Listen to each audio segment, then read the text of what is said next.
Class 12th के syllabus का नया चैप्टर है और चैप्टर का नाम है principles of inheritance and variation. तो मैं आज आपका नया एक चैप्टर स्टार्ट करने वाला हूँ जो हमारे सिलेबस में चैप्टर नंबर 5 है और चैप्टर का नाम है principles of inheritance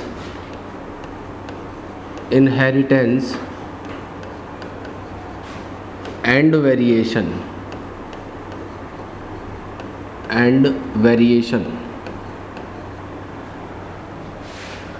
principles of inheritance and variation. तो सबसे पहले देखिए बेटा, इस चैप्टर को हम लोग मेंडेलियन जेनेटिक्स के नाम से भी जानते हैं। इस चैप्टर को हम लोग पढ़ते हैं। बेसिकली ये जो यूनिट है हमारी, ये इस यूनिट का नाम है, हमारी सेकेंड यूनिट है ये क्लास 12th की, ठीक है। और इस यूनिट का नाम है जेनेटिक्स एंड एवोल्यूशन और बहुत इंपॉर्टेंट यूनिट है बोर्ड और नीट दोनों के पॉइंट ऑफ व्यू से, जेनेटिक्स एंड एवोल्यूशन बेटा, ठीक है। तो इसमें जो चैप्टर नंबर 5 है वो है हमारा principles of inheritance and variation और इस चैप्टर को हम लोग मेंडेलियन जेनेटिक्स भी कहते हैं बेटा। इसे हम लोग मेंडेलियन जेनेटिक्स के नाम से भी जानते हैं। और दूसरी है बेटा chapter number 6, that is molecular basis of inheritance. उसे बेटा हम लोग मॉलिक्यूलर जेनेटिक्स भी कहते हैं, मॉलिक्यूलर जेनेटिक्स या मॉलिक्यूलर बायोलॉजी आप कह लीजिए।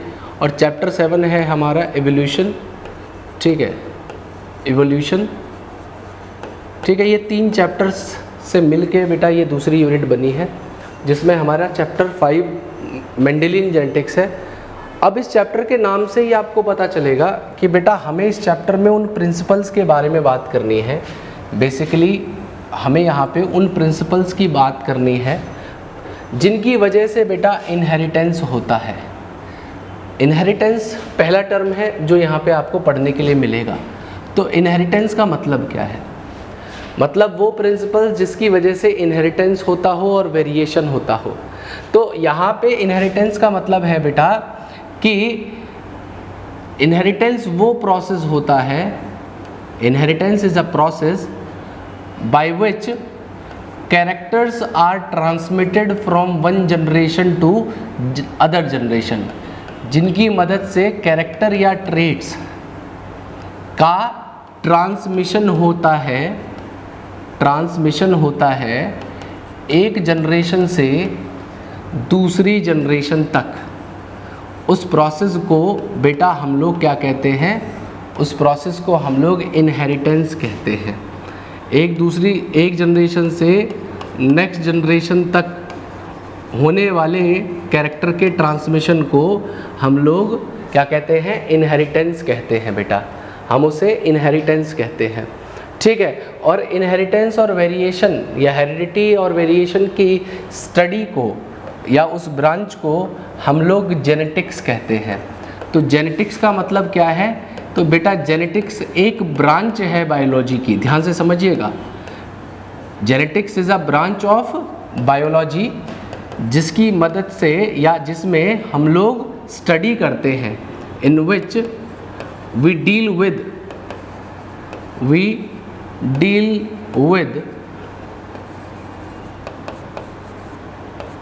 Heredity and variation. मतलब वो बायोलॉजी की ब्रांच जिसकी मदद से हम लोग क्या करते हैं? हम स्टडी करते हैं हेरिडिटी एंड वेरिएशन को, उसे हम लोग कहते हैं जेनेटिक्स। अब जेनेटिक्स के फादर कौन है? तो बेटा एक साइंटिस्ट थे, उनका नाम है ग्रेगर जॉन मेंडल। तो फादर ऑफ जेनेटिक्स के नाम से उन्हें जाना जाता है बेटा। उनका बहुत मेजर कंट्रीब्यूशन था जेनेटिक्स के अंदर, या शुरुआत में जब जेनेटिक्स स्टडी हो या जेनेटिक्स को समझा जाने लगा तो उस टाइम पे जो सबसे मेजर लॉज दी थी वो इन्हीं ने दी थी बेटा, ग्रेगर जॉन मेंडल ने। तो इन्हें हम लोग फादर ऑफ जेनेटिक्स के नाम से भी जानते हैं, ठीक है। तो मैंने आपको बताया क्या कि वो प्रिंसिपल्स जिसकी वजह से इनहेरिटेंस होता है। इनहेरिटेंस का मतलब मैंने बताया कि वो प्रोसेस जिससे कैरेक्टर्स का या ट्रेट्स का ट्रांसमिशन होता है एक जनरेशन से दूसरी जनरेशन तक, उसे बेटा हम लोग इनहेरिटेंस कहते हैं। वेरिएशन का मतलब क्या है, ये जो दूसरा टर्म यहाँ पे चैप्टर के नाम में ही लिखा हुआ है, इसका मतलब क्या है? तो बेटा यहाँ पे वेरिएशन का मतलब होता है कि डिग्री ऑफ डिफरेंसेस क्या है ऑफस्प्रिंग के बीच में, आपस में ऑफस्प्रिंग कितने एक दूसरे से डिफरेंट है और अपने पेरेंट्स से कितने डिफरेंट है, उस चीज़ को बेटा हम लोग वेरिएशन कहते हैं। मतलब कहने का ये है कि जैसे सपोज करिए एक मदर है, एक तरफ फादर है, ये मदर फादर हैं, इन्हों के गैमेट बन गए, ठीक है, मदर से भी गैमेट बने और फादर से भी गैमेट बने।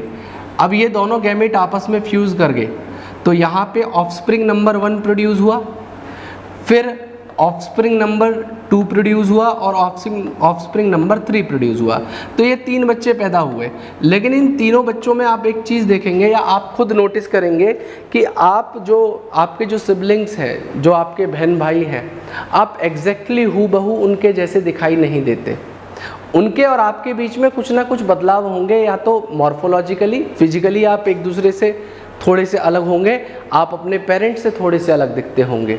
इसी चीज़ को वेरिएशन कहते हैं। मतलब डिग्री ऑफ डिफरेंस क्या है आपके बहन भाइयों में, आपके साथ और आपके पेरेंट्स से, उसे हम लोग कहते हैं वेरिएशन होना।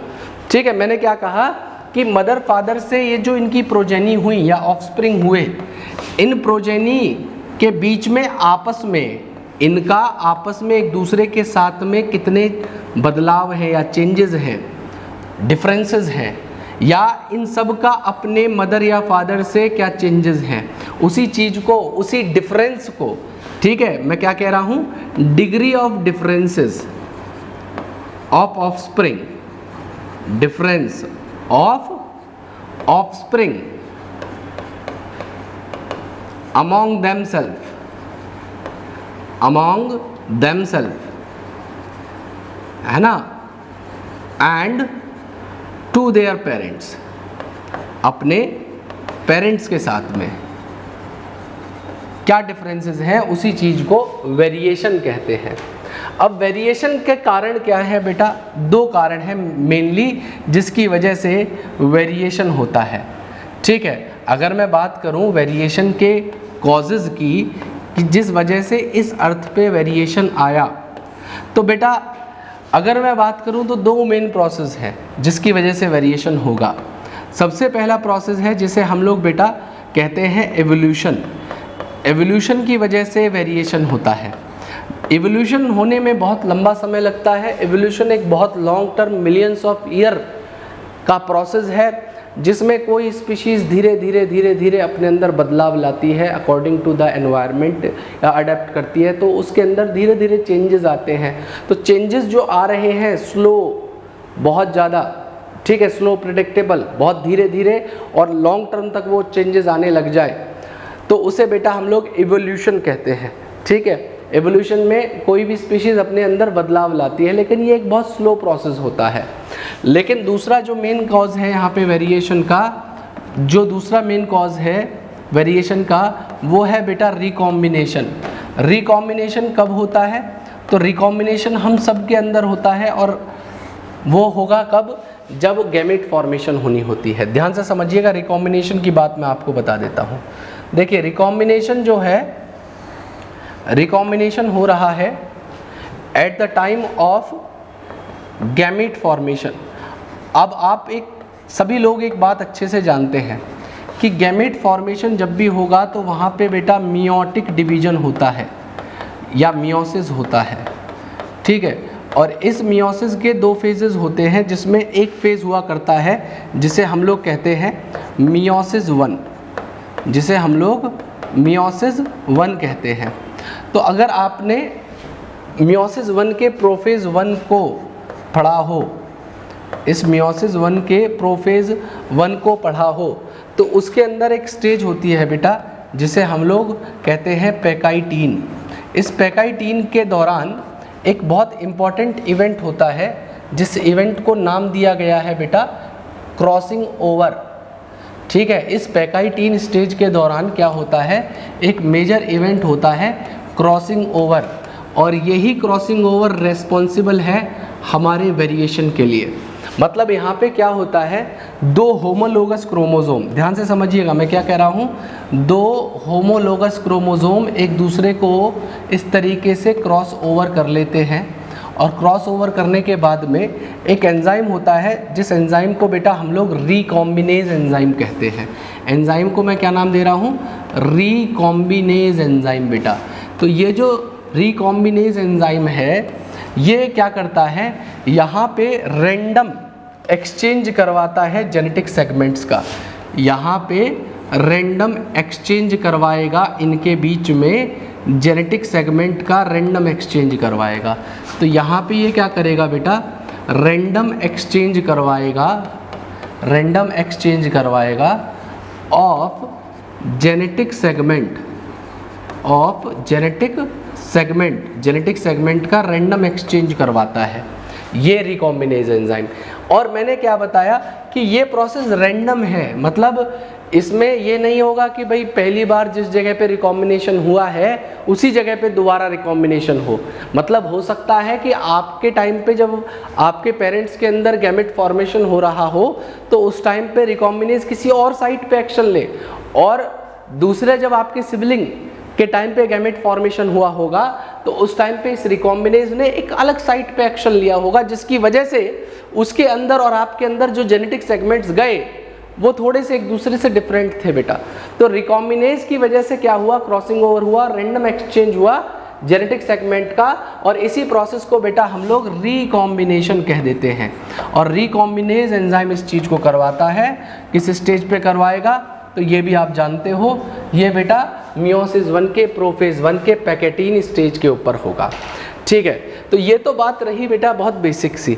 अब इस चैप्टर के अंदर हम लोग क्या करते हैं, बहुत सारी कुछ टर्मिनोलॉजीज़ हैं जो बेसिकली आपको अच्छे से आनी चाहिए ताकि आपकी जो अंडरस्टैंडिंग है वो आगे के लिए चैप्टर की समझ मतलब वो क्लियर हो जाए।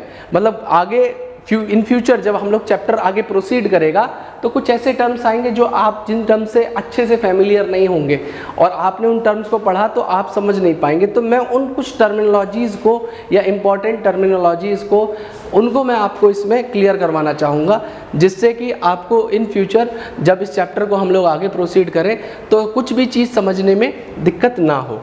तो यहाँ पे क्या कौन कौन सी चीज़ें हैं या कौन कौन सी टर्मिनोलॉजीज़ हैं जिनकी मैं बात करना चाहता हूँ, तो बेटा उन टर्मिनोलॉजीज़ की बात भी सुन लीजिए। वो टर्मिनोलॉजीज़ कौन कौन सी हैं, ठीक है। तो बेटा कुछ इम्पॉर्टेंट डेफिनेशंस हैं या इम्पॉर्टेंट टर्मिनोलॉजीज़ हैं जिन्हें मैं आपको बताना चाहता हूँ, जो चैप्टर 5 में फ्रिक्वेंटली यूज होंगी। यहाँ पे इम्पॉर्टेंट टर्मिनोलॉजी में सबसे पहला जो टर्म आप यूज़ करेंगे वो है जीन। जीन क्या होता है? तो मैंने आपको बताया कि कैरेक्टर्स का ट्रांसमिशन हो रहा था, एक जनरेशन से दूसरी जनरेशन में कैरेक्टर ट्रांसमिट होके जा रहे थे। अब कैरेक्टर्स जा तो रहे हैं लेकिन किस माध्यम से जा रहे हैं, मतलब किसके थ्रू वो ट्रांसफ़र होते हैं। तो आप सब जानते हो कि बेटा डीएनए मेनली रिस्पॉन्सिबल होता है जो पेरेंट्स से ऑफस्प्रिंग के अंदर कैरेक्टर्स को ट्रांसमिट कराता है। लेकिन वो डीएनए तो बहुत बड़ा है, उस डीएनए के अंदर हर कैरेक्टर के लिए या हर कैरेक्टर को कंट्रोल करने के लिए छोटे छोटे सेगमेंट्स में बटा होता है पार्ट, और उन सेगमेंट्स को हम लोग बेटा जीन कहते हैं। तो जीन की दो डेफिनेशन हो सकती हैं। जीन को मैं कह सकता हूं कि बेटा जीन यूनिट ऑफ इनहेरिटेंस भी है, gene is unit of inheritance, ठीक है, जिसकी वजह से कैरेक्टर्स का ट्रांसमिशन होगा। और दूसरी डेफिनेशन मैं यहाँ पे दे रहा हूँ आपको कि वो सेगमेंट ऑफ डीएनए जो बेसिकली किसी भी ऑर्गेनिज्म के जीनोटाइप को, मतलब उसके जेनेटिक कॉन्स्टिट्यूशन को, और उसके फिनोटाइप को, मतलब उसके फिजिकल कैरेक्टर्स को कंट्रोल करता हो, वो जीन है। जीन एक छोटा सा सेगमेंट है। मतलब कैसे, आप इस बात को बहुत आसानी से समझ सकते हैं। देखिए यहाँ पे मैंने आपको बताया कि ये एक क्रोमोसोम है, हम सब के अंदर क्रोमोसोम्स होते हैं, आप जानते हो हमारे पास 23 पेयर मतलब 46 टोटल क्रोमोसोम है। अब इस 46 क्रोमोसोम में ये छोटा सा हिस्सा इस क्रोमोसोम का सेगमेंट जो है उसे बेटा हम लोग एक जीन कहेंगे। और हर एक जो जीन है वो पर्टिकुलरली एक कैरेक्टर के लिए या ट्रेट के लिए रिस्पॉन्सिबल होगी, वो कंट्रोल कर रही होगी उस कैरेक्टर को या ट्रेट को। और जीन को जो मेंडल साहब थे, मेंडल थे, रिगर जॉन मेंडल थे, वो जीन टर्म यूज़ नहीं करते थे बेटा, वो फैक्टर टर्म यूज़ किया करते थे। मतलब जीन टर्म तो एक जोहानसन नाम के साइंटिस्ट थे जिन्होंने आके लेटर ऑन इसे डिस्कवर किया। पहले मेंडल जीन टर्म यूज़ नहीं करते थे, फैक्टर टर्म यूज़ करते थे। याद रखिएगा, मेंडल के हिसाब से जीन फैक्टर थी, जीन टर्म बाद में डिस्कवर हुआ, है ना। तो यहाँ पे मैं बात करूं तो जीन की सबसे पहली डेफिनेशन ये होगी कि gene is the unit of inheritance. Inheritance की यूनिट को हम लोग बेटा जीन कहते हैं, यूनिट ऑफ इनहेरिटेंस को हम लोग जीन कहते हैं, ठीक है। और दूसरी चीज़ मैं यहाँ पे बोल सकता हूँ कि ये एक सेगमेंट है डीएनए का, it is segment of DNA which control genotype and phenotype, genotype and phenotype of an organism, किसी भी ऑर्गेनिज्म के जीनोटाइप और phenotype को कंट्रोल जो करेगा सेगमेंट डीएनए का, वो जीन कहलाएगा बेटा, ठीक है। अब बात करते हैं कि ये जीनोटाइप और फिनोटाइप क्या है। देखिए, टर्म में से टर्म निकल के आएंगे बेटा, टर्म में से टर्म निकल के आएंगे, ठीक है। तो जीनोटाइप और फिनोटाइप का मतलब है, सबसे पहले मैं बात कर लेता हूँ जीनोटाइप के बारे में कि जीनोटाइप का मतलब क्या होता है। बेटा, किसी भी ऑर्गेनिज्म का जो जेनेटिक कॉन्स्टिट्यूशन है, किसी भी ऑर्गेनिज्म का जेनेटिक कॉन्स्टिट्यूशन है, उस जेनेटिक कॉन्स्टिट्यूशन को हम लोग जीनोटाइप कहते हैं। मतलब कि किसी प्लांट को आप बाहर से देख सकते हो या किसी भी ऑर्गेनिज्म को आप बाहर से देख के उसके बारे में बता सकते हो, उसके फिजिकल कैरेक्टर्स के बारे में बता सकते हो, उसके मॉर्फोलॉजिकल कैरेक्टर्स के बारे में बता सकते हो।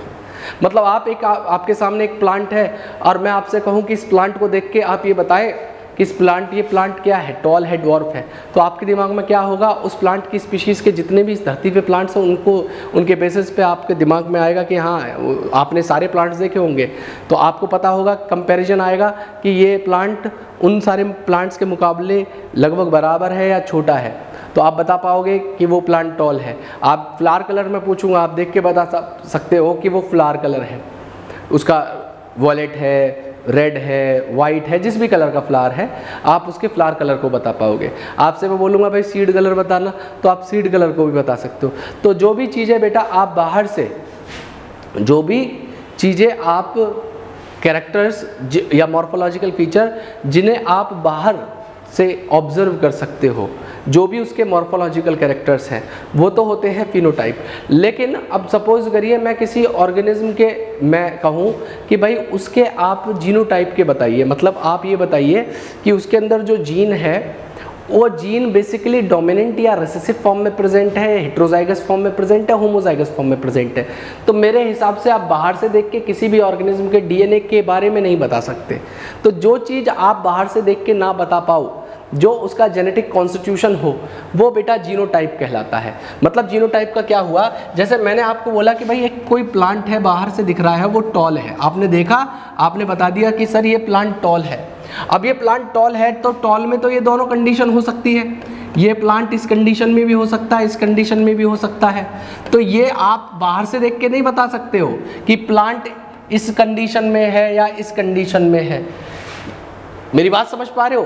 तो इस जो चीज़ आप बाहर से देख के ना बता पाओ वो जीनोटाइप, और जो आप किसी भी ऑर्गेनिज्म के बाहर से देख के इजीली बता सको, जो भी उसके मॉर्फोलॉजिकल फीचर्स हों, जैसे उसकी हाइट, कलर, ये सारी चीज़ें कहलाती हैं फिनोटाइप। क्या कहलाती हैं? फिनोटाइप कहलाती हैं। फिनोटाइप का मतलब क्या है? जो फिजिकल कैरेक्टर्स हैं, जो भी फिजिकल कैरेक्टर्स हैं या मॉर्फोलॉजिकल कैरेक्टर्स हैं वो मॉर्फोलॉजिकल कैरेक्टर या फिजिकल कैरेक्टर्स जैसे कि हाइट, कलर, ये सारी चीज़ें फिनोटाइप कहलाती हैं बेटा, फिनोटाइप कहलाती है। अब एक चीज़ और है कि हर एक जो जीन होती है, हर जीन की बेटा 2 अलीलिक फॉर्म होती है। मैं क्या बोल रहा हूँ, मेंडल ने ये बात बोली थी कि हर एक जीन की 2 अलील होती हैं, 2 अलील्स होती हैं। अब अलील का मतलब क्या होता है बेटा? अलील बेसिकली क्या होती है, मैं एक तरीके से कहूँ कि these are the contrasting pair of characters, मतलब ये कॉन्ट्रास्टिंग कैरेक्टर है, या अब मैं कहूँ slightly different molecular form of a gene, slightly different molecular form of a gene. मतलब एक जीन के अंदर एक जीन थी नॉर्मल, उसमें थोड़ा सा बदलाव आके दूसरी एक और उसी की जैसी जीन बन गई, तो ये 2 अलग अलग बन गई। तो ये एक जीन थी जो नॉर्मल थी और उसमें क्या हुआ, डिफरेंस आ गया, जिसकी वजह से दूसरी बन गई। तो ये जो दोनों बन के आ गई हैं, एक नॉर्मल वाली और एक जिसमें बदलाव आ गया था, ये दोनों मिलके अलील कहलाएंगी बेटा। ये पेयर मिलके अलील कहलाएगा, मेरी बात समझिएगा। और हर एक जीन की 2 अलील होती हैं। मैं क्या डेफिनेशन बोल रहा हूँ कि हर जीन की 2 अलील हैं। तो अलील का मतलब क्या है कि these are the contrasting pair of character. Contrasting का मतलब होता है कि अपोजिट, जैसे कॉन्ट्रास्ट क्या होता है, ब्लैक है तो वाइट हो जाए, मतलब बिल्कुल अपोजिट। तो contrasting pair of character is called allele, या दूसरी फॉर्म में कहूं तो अलील क्या है, ये बेटा slightly different form of gene है। मतलब कहने का ये है, ध्यान से समझिएगा मेरी बात को, ये अलील आपको बहुत आसानी से समझ में आ जाएगी। मैं जो कहूँगा उस बात को आप बहुत ध्यान से समझिएगा कि अलील क्या होती है।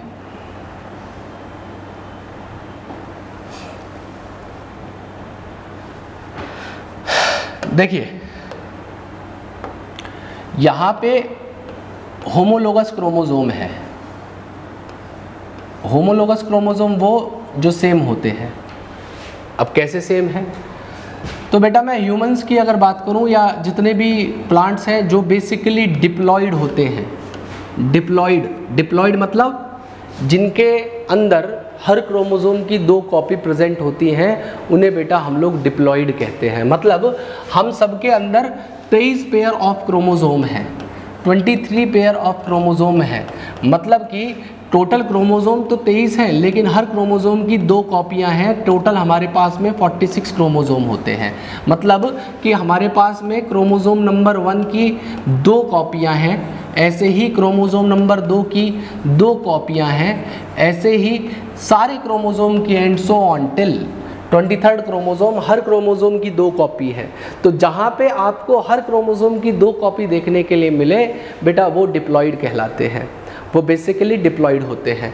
तो डिप्लॉयड हैं तो जैसे ये क्रोमोसोम नंबर 1 है और ये दूसरा क्रोमोसोम नंबर 1 है, ये दोनों एक दूसरे के होमोलोग हैं। मतलब जैसा ये है उसी की कॉपी ये है, तो दोनों सेम ही तो होंगे। तो इन्हें हम लोग क्या कहेंगे, इन्हें बेटा हम लोग होमोलोगस क्रोमोसोम कहते हैं। इन्हें हम होमोलोगस क्रोमोसोम कहते हैं। और होमोलोगस क्रोमोसोम के अंदर क्या है बेटा, जैसे यहाँ पे आपको कोई एक जीन है, ठीक है, ये एक जीन है, ठीक है, और दूसरी यहाँ पे प्रेजेंट है। तो यहाँ पे क्या हुआ कि ये नॉर्मल वाली जीन थी और इसमें थोड़ा सा डिफरेंस आ गया।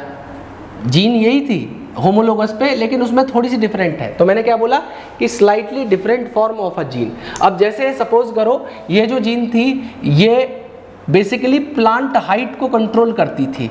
किसको कंट्रोल करती थी? प्लांट हाइट को कंट्रोल करती थी। तो प्लांट हाइट को जब कंट्रोल कर रही थी तो यहाँ पे नॉर्मल कैरेक्टर जो प्लांट का था वो टॉल था, वो टॉल कैरेक्टर था। तो टॉल कैरेक्टर था, लेकिन टॉल के लिए जो इसकी एलेलिक फॉर्म थी वो कैपिटल टी में यूज़ कर रहा हूँ। और ड्वार्फ, अब यहाँ पे क्या हुआ, इस पे कैपिटल टी था, लेकिन इसमें क्या हुआ, स्लाइट डिफरेंसेस आ गए। इस वाली फॉर्म में ये नॉर्मल रही, लेकिन इसमें थोड़े डिफरेंसेस आ गए और ये जो है सपोज टॉल के लिए ना कोड करके ड्वार्फ के लिए कोड करने लग गई। तो ये हमारा क्या कहलाएगा, ये ड्वार्फ के लिए कोड करने लग गई, तो ये स्मॉल टी कहलाई। तो यहाँ पे इसी पॉइंट के ऊपर इसी पॉइंट के ऊपर होमोलोगस के एक लोकस, होमोलोगस क्रोमोसोम के एक ही लोकस पे दो अलग अलग जीन्स थी, लेकिन वहाँ पे उन्होंने स्लाइटली डिफरेंट फॉर्म अपनी बना ली, तो ये 3 फॉर्म में प्रेजेंट हो सकती है। मतलब कैसे 3 फॉर्म का कहने का मतलब क्या है कि या तो ये कैपिटल टी की फॉर्म में होंगी, या तो ये कैपिटल टी स्मॉल टी की फॉर्म में होंगी, या तो ये स्मॉल टी और स्मॉल टी की फॉर्म में होंगी। मतलब ये 3 फॉर्म में हमारी कोई भी अलील प्रेजेंट हो सकती हैं। मैं क्या कह रहा हूँ कि किसी भी जीन की जो अलील है वो 3 फॉर्म में प्रेजेंट हो सकती हैं, या तो कैपिटल टी की फॉर्म में प्रेजेंट होंगी, मतलब दोनों की दोनों डोमिनेंट कैरेक्टर होंगे, और या तो वो दोनों के दोनों रिसेसिव कैरेक्टर वाले होंगे, या तो बेटा हेट्रोजाइगस फॉर्म में प्रेजेंट होंगे। ठीक है, अब ये डोमिनेंट और रिसेसिव क्या है, होमोजाइगस हेट्रोजाइगस टर्म क्या है, उसकी भी बात मैं कर लेता हूँ। तो मेरी बात ध्यान से समझिएगा। पहला टर्म मैं यहाँ पे आपको डोमिनेंट समझा दे रहा हूँ कि डोमिनेंट का मतलब क्या है, कि डोमिनेंट क्या होते हैं, और दूसरा इसी का अपोजिट कैरेक्टर है जिसे हम लोग कहते हैं रेसेसिव, कि रेसेसिव का मतलब क्या है वो भी समझ लीजिए। डोमिनेंट और रेसेसिव में क्या अंतर है वो आप समझिए। तो बेटा डोमिनेंट वो होते हैं, ध्यान से समझिएगा, डोमिनेंट कैरेक्टर्स या डोमिनेंट अलील वो होती है जो वाइल्ड पॉपुलेशन में सबसे ज़्यादा दिखती हो। मतलब आप सपोज एग्जांपल लीजिए कि आपके पास में एक फील्ड है, उस फील्ड के अंदर 1000 प्लांट लगे हुए हैं, उस 1000 में से 900 प्लांट टॉल हैं और 100 प्लांट्स ड्वार्फ है। तो वहाँ पे वाइल्ड पॉपुलेशन के अंदर जो कैरेक्टर सबसे ज़्यादा दिख रहा है वो टॉल है, तो जो कैरेक्टर ज़्यादा है वो डोमिनेंट कैरेक्टर, इसीलिए ज़्यादा पॉपुलेशन में दिखाई दे रहा है। अगर वो डॉर्फ या शॉर्ट कैरेक्टर ज़्यादा के अंदर होता तो इसका मतलब ये था कि ये एक फ्रीक्वेंट कैरेक्टर है और ज़्यादा पॉपुलेशन में वो दिखाई दे रहा है। मतलब 1000 प्लांट है, अगर उसमें से 900 डॉर्फ होते और 100 टॉल बचते तो ऐसी कंडीशन में जो डॉर्फ कैरेक्टर है वो डोमिनेंट होता। मेरी बात समझिएगा। तो जो कैरेक्टर वाइल्ड पॉपुलेशन में ज़्यादा दिखता हो वो कैरेक्टर बेटा डोमिनेंट है, वो कैरेक्टर डोमिनेंट है। पहली डेफिनेशन तो ये है डोमिनेंट की। दूसरी डेफिनेशन मैं आपको बता रहा हूँ कि डोमिनेंट के लिए दूसरी डेफिनेशन आप क्या यूज़ करेंगे। देखिए बेटा, डोमिनेंट के लिए आप दूसरी डेफिनेशन यूज़ करेंगे ये कि वो कैरेक्टर जो होमोजाइगस या हेट्रोजाइगस दोनों फॉर्म में अपने आप को एक्सप्रेस कर लेता हो।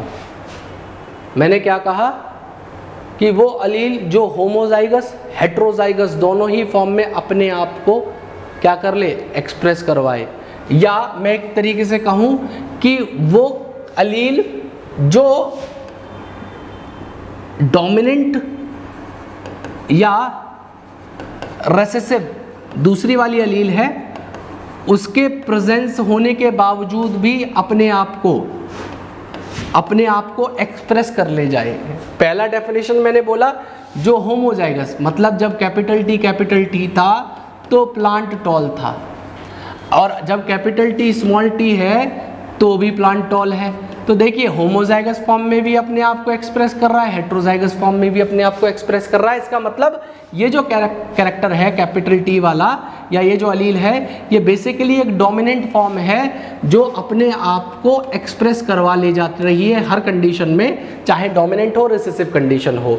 मेरी बात समझिएगा, ये क्या कर रही थी, जब इसके साथ में रिसेसिव है तो इसे ये सप्रेस कर रही थी और खुद को एक्सप्रेस करके वहाँ पे प्लांट वही आ रहा था जो जिस कैरेक्टर के लिए वो रिस्पॉन्सिबल थी। तो पहला मैंने बताया कि जो होमोजाइगस का मतलब क्या है, जहाँ पे पेयर ऑफ अलील एक जैसी होती हो, जैसे कैपिटल टी एक साथ है तो ये एक जैसी अलील एक साथ है तो ये होमोजाइगस है ना। स्मॉल टी एक साथ है तो ये होमोजाइगस है, और कैपिटल टी स्मॉल टी दो अलग अलग अलील एक साथ हैं तो ये हेट्रोजाइगस है। मेरी बात समझिएगा। तो जब सेम पेयर ऑफ अलील हो एक साथ तो वो होमोजाइगस, और जब दो डिफरेंट अलील एक साथ हो जाएं तो हेट्रोजाइगस। तो मैंने क्या बोला, जो होमोजाइगस हेट्रोजाइगस दोनों फॉर्म में अपने आप को एक्सप्रेस करवाए वो डोमिनेंट, जो डोमिनेंट या रिसेसिव दूसरी वाली के प्रेजेंस में भी अपने आप को एक्सप्रेस कर पाए। हालांकि देखिए मैंने क्या बोला कि डोमिनेंट, ये एक अलील थी टी, इसके साथ में ये एक दूसरी डोमिनेंट प्रेजेंट है, इसके ऊपर इसका कोई असर नहीं होने वाला, ये तो भैया टॉल बनाएगा तो बनाएगा। रिसेसिव कंडीशन में क्या है कि ये डोमिनेंट कैरेक्टर था कैपिटल टी, इसके साथ में एक रिसेसिव कैरेक्टर है, ठीक है, स्मॉल टी, अगर लेकिन ये भी प्रेजेंट होने से इसके ऊपर कोई फर्क नहीं पड़ने वाला, ये प्लांट यहाँ पे टॉल ही बनाएगा। तो जो डोमिनेंट और रिसेसिव दोनों की कंडीशन में अपने आप को एक्सप्रेस करे वो डोमिनेंट, जो होमोजाइगस हेट्रोजाइगस कंडीशन में ज़्यादा एक्सप्रेस करे वो डोमिनेंट, जो वाइल्ड पॉपुलेशन में सबसे ज़्यादा एक दूसरे अपने आप को एक्सप्रेस कर पाए वो डोमिनेंट। मेरी बात समझिएगा। और रिसेसिव कौन होते हैं बेटा, रिसेसिव वो होते हैं जो केवल और केवल होमोजाइगस फॉर्म में ही अपने आप को एक्सप्रेस कर पाते हैं, जो होमोजाइगस फॉर्म में ही अपने आप को एक्सप्रेस कर पाते हैं। मतलब अगर ये स्मॉल टी फॉर्म में हो गई अलील तो ही प्लांट बेटा ड्वार्फ आएगा, या जो किसी वाइल्ड पॉपुलेशन में जो कैरेक्टर सबसे कम मिलता हो, जैसे ह्यूमंस में हमारी ब्राउन या ब्लैक आइज क्या है, लोगों में ज़्यादा दिखती है ना, ब्लू आइज, ग्रीन आइज, ये क्या है, रेड है, सॉरी रेयर है। तो रेयर होने की वजह से उसको, उस कैरेक्टर को हम लोग क्या कहते हैं कि वो रिसेसिव कैरेक्टर, क्यों, बहुत लिमिटेड लोगों में है। ग्रीन आइज या ब्लू आइज होने वाला कैरेक्टर वो बहुत कम लोगों में सीमित है, बहुत कम लोगों के पास है, इसलिए वो रिसेसिव कैरेक्टर। ब्राउन आइज या ब्लैक आइज सबके पास है, ज़्यादा पॉपुलेशन में आपको ब्राउन या ब्लैक मिलेगा। तो हमारा डोमिनेंट कैरेक्टर क्या होगा, ब्राउन या ब्लैक। जो नहीं मिल रहा वो क्या है, रिसेसिव, ठीक है। तो जो वाइल्ड पॉपुलेशन में कम दिखता हो, जो होमोजाइगस फॉर्म में ही अपने आप को एक्सप्रेस कर सकता हो, जो किसी डोमिनेंट अलील की प्रेजेंस होने पे अपने आप को एक्सप्रेस ना करवा पाता हो, जो केवल और केवल अपने जैसी एक रिसेसिव अलील साथ में होने पे अपने आप को एक्सप्रेस कर लेता हो, वो रिसेसिव बेटा, वो रिसेसिव है। और एक टर्म मैंने आपको बता ही दिया, होमोजाइगस और हेट्रोजाइगस, जो जहाँ पे दोनों अलील एक साथ एक जैसी हो वो होमोजाइगस, जहाँ पे दो अलग अलग अलील एक साथ हो वो बेटा हेट्रोजाइगस कहलाता है। तो ये कुछ बेसिक टर्मिनोलॉजीज थी जो मुझे आपको बतानी थी।